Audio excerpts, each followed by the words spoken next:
गंगा नदी तंत्र पढ़ रहे थे बच्चों। पार्ट 3 पढ़ रहे थे हम, अपवाह, ड्रेनेज सिस्टम। गंगा नदी में हमने पढ़ा कि गंगा जो नदी है वो भागीरथी, गंगोत्री से निकलती है, और भागीरथी और अलकनंदा जो नदियां हैं वो देवप्रयाग में मिलकर गंगा के नाम से जानी जाती है। ये सारा हमने पढ़ लिया था।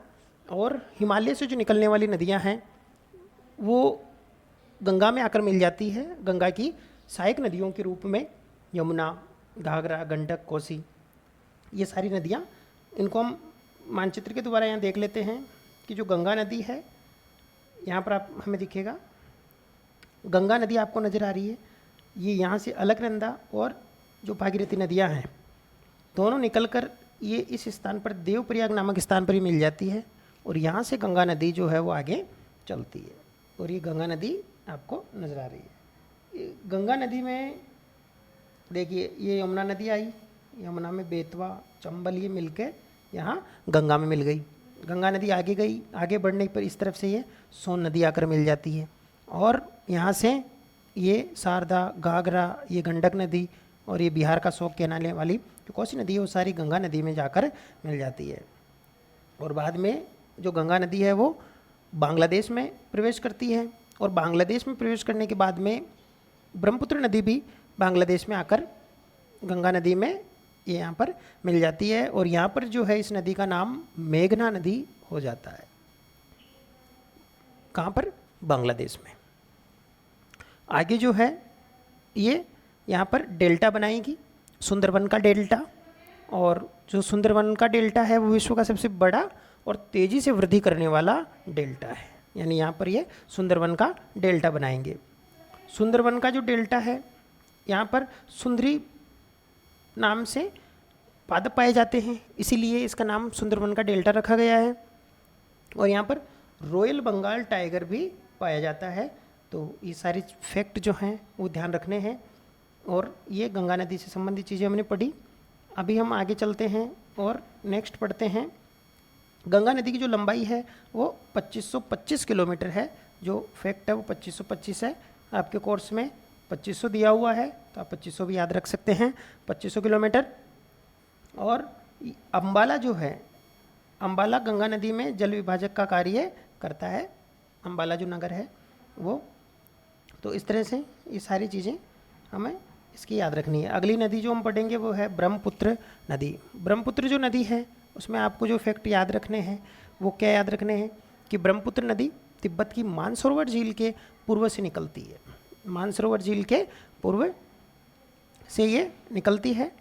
और आपको याद रखना है कि ये जो नदी नामचा बरवा के पास में अंग्रेजी के यू अक्षर जैसा मोड़ बनाकर भारत में अरुणाचल प्रदेश में ये प्रवेश कर जाती है। तो ये ध्यान रखना है कि नामचा बरवा जो शिखर है वहाँ से ये भारत में एंट्री कर जाती है। वह कहाँ एंट्री करती है? भारत में अरुणाचल प्रदेश में एंट्री करती है, और यहाँ इसे दिहांग के नाम से जाना जाता है। कहाँ पर जाना जाता है दिहांग के नाम से? देख लेते हैं एक बार। यहाँ एंट्री करेगी ये नामचा बरवा में। यहाँ पर ये दिखाई दे रहा है, ये जो सांगपो नदी, जो सांगपो नाम दिखाई दे रहा है, ये ब्रह्मपुत्र नदी का ही नाम है। ब्रह्मपुत्र जो नदी है वो मानसरोवर, यानी यहाँ से मानसरोवर के निकट से निकलेगी, और ये यहाँ पर अरुणाचल जो प्रदेश है यहीं पर जो है नामचा बरवा है, और ये नामचा बरवा से यहाँ अरुणाचल प्रदेश में जो यू आकार है, देखिए ऐसे ये यू आकार से एंट्री कर अरुणाचल प्रदेश में करेगी। और जैसे अरुणाचल प्रदेश में एंट्री करेगी इसका जो नाम है वो हो जाएगा दिहांग। इसको क्या कहा जाएगा? यहाँ पर अरुणाचल प्रदेश में यू आकार से जब ये एंट्री करेगी तो इसको दिहांग बोलेंगे। और तो दो फैक्ट याद रखने हैं इसके ब्रह्मपुत्र नदी के, कि ब्रह्मपुत्र नदी नामचा बरवा से भारत में कहाँ पर? अरुणाचल प्रदेश में ये एंट्री करती है। कौन सा मोड़ बनाती है? यू आकार का ये मोड़ बनाते हुए एंट्री करती है, और दिहांग के नाम से जानी जाती है। बाद में ये दिबांग, लोहित, केनुला आदि नदियों के साथ मिलकर आसाम में जाती है, और आसाम में इसका नाम हो जाता है ब्रह्मपुत्र। आसाम में इसको किस नाम से जाना जाता है? ब्रह्मपुत्र के नाम से जाना जाता है। तो हमने ये पढ़े कि ब्रह्मपुत्र जो नदी है उसको तिब्बत में क्या कहा गया? सांगपो। और बांग्लादेश में जब ये एंट्री करती है तो इसी नदी को जमुना नदी कहा जाता है। तो इस तरह ये जो इसके फैक्ट है वो आपको याद रखने हैं। आगे देखते हैं ब्रह्मपुत्र नदी के बारे में ही। ब्रह्मपुत्र जो नदी है पृथ्वी के धरातल का लगभग 71% जो भाग है वो हमें पता है जल से ढका हुआ है और 97% भाग जो हैं वो लवणीय हैं। ये ब्रह्मपुत्र जो नदी है उसको तिब्बत में सांगपो और बांग्लादेश में जमुना कहा गया है। तो इस तरह के ये जो जल से संबंधित और नदी से संबंधित फैक्ट है वो हमने देखे। आगे देखते हैं तो 3 जो नदियां हैं उत्तर भारत की 3 नदियों में तीनों हमने पढ़ ली। पहली सिंधु नदी हमने पढ़ी। सिंधु नदी का जो उद्गम है वो मानसरोवर झील के निकट से तिब्बत से होता है और ये सिंधु नदी कहाँ से प्रवेश करती थी भारत में? ये लद्दाख से प्रवेश करती थी, ये हमने पढ़ लिया। और सिंधु नदी में हमने क्या पढ़ा?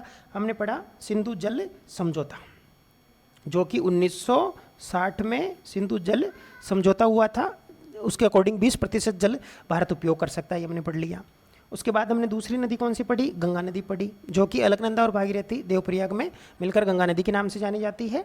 उसकी सहायक नदियाँ हमने पढ़ ली। सुंदरबन का डेल्टा हमने पढ़ा, सुंदरी पादप की वजह से सुंदरबन का डेल्टा वो कहलाता है। यहाँ रॉयल बंगाल टाइगर पाए जाते हैं। अभी हमने ब्रह्मपुत्र नदी पढ़ी। ब्रह्मपुत्र नदी तिब्बत से मानसरोवर झील से निकलती है और जहाँ ये तिब्बत से निकलती है वहाँ इसको सांगपो कहा जाता है। अरुणाचल प्रदेश में यू आकार से ये एंटर करती हुए भारत में मिल जाती है और बांग्लादेश में आगे ये जमुना के नाम से जानी जाती है। आसाम में इसको ब्रह्मपुत्र बोला जाता है, जहाँ इसमें लोहित वगैरह जो नदियाँ हैं वो मिल जाती हैं। ये सारी चीज़ें हमने पढ़ी। अब हम पढ़ेंगे प्रायद्वीपीय भारत की नदियाँ। प्रायद्वीपीय भारत की जो नदियाँ हैं उसको दक्षिण भारत की नदियाँ भी हम बोल सकते हैं। प्रायद्वीपीय भारत में जो जल विभाजक का निर्माण है वो पश्चिमी घाट द्वारा होता है, जो पश्चिमी तट के निकट उत्तर से दक्षिण की ओर स्थित है। और प्रायद्वीपीय भाग की अधिकतर जो मुख्य नदियां हैं उसमें महानदी, गोदावरी, कृष्णा और कावेरी पूर्व की ओर बहती है और बंगाल की खाड़ी में जाकर गिरती है। यानी ये नदियां हैं मुख्य नदियां दक्षिण भारत की, प्रायद्वीपीय भारत की जो नदियां कौन कौन सी है? महानदी, गोदावरी, कृष्णा, कावेरी। सारी जो नदियां हैं वो बंगाल की खाड़ी में अपना जल गिराती है और नदी के जो मुहाना है वहाँ पर डेल्टा का निर्माण करती है। सिर्फ जो 2 नदियाँ हैं इसमें आपको याद रखनी है, कौन कौन सी है? नर्मदा और तापी। कई जगह ताप्ती नदी भी लिखा हुआ आता है। ये पश्चिम की तरफ बहती है और ज्वारंदमुख का निर्माण करती है।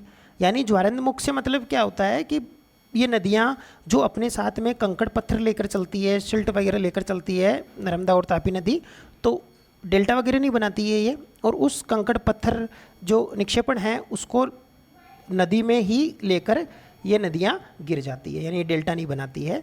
प्रायद्वीपीय नदियों की अपवाद द्रोणियाँ अपेक्षाकृत छोटी है। तो मुख्य रूप से हमने दक्षिण भारत की जो नदियाँ हैं उसमें हमने देखा कि महानदी, गोदावरी, कृष्णा और कावेरी पूर्व की ओर बहती है, बंगाल की खाड़ी में अपना जल गिराती है।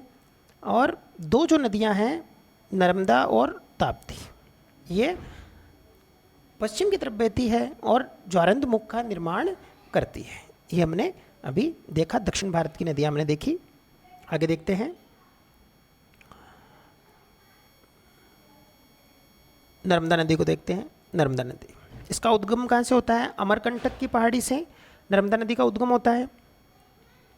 पश्चिम की ओर ये भ्रंश घाटी में बहती हुई समुद्र तक पहुंचने के क्रम में यह नदी बहुत से दर्शनीय स्थलों का निर्माण करती है। जबलपुर के निकट संगमरमर के सेलों में यह नदी गहरे घाट से बहती हुई एक प्रपात बनाती है, धुआंधार जल प्रपात। तो याद रखना आपको, धुआंधार जल प्रपात कौन सी नदी बनाती है? नर्मदा नदी बनाती है। जो नर्मदा नदी है उसका उद्गम कहाँ से होता है?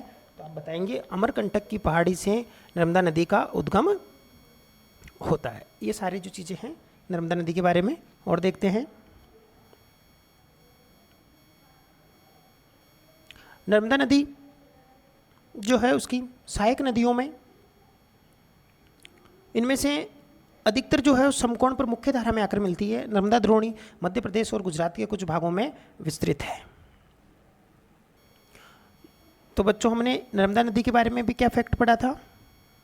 कि नर्मदा और तापी वो दो नदियां हैं जो पश्चिम की तरफ बहती है और गहरे ये भ्रंश घाटी में, मतलब तिरु ढाल से एक भ्रंश घाटी बना देती है, क्योंकि ये ढाल की विपरीत दिशा में बहती है, इसीलिए ये भ्रंश घाटी का निर्माण करती है।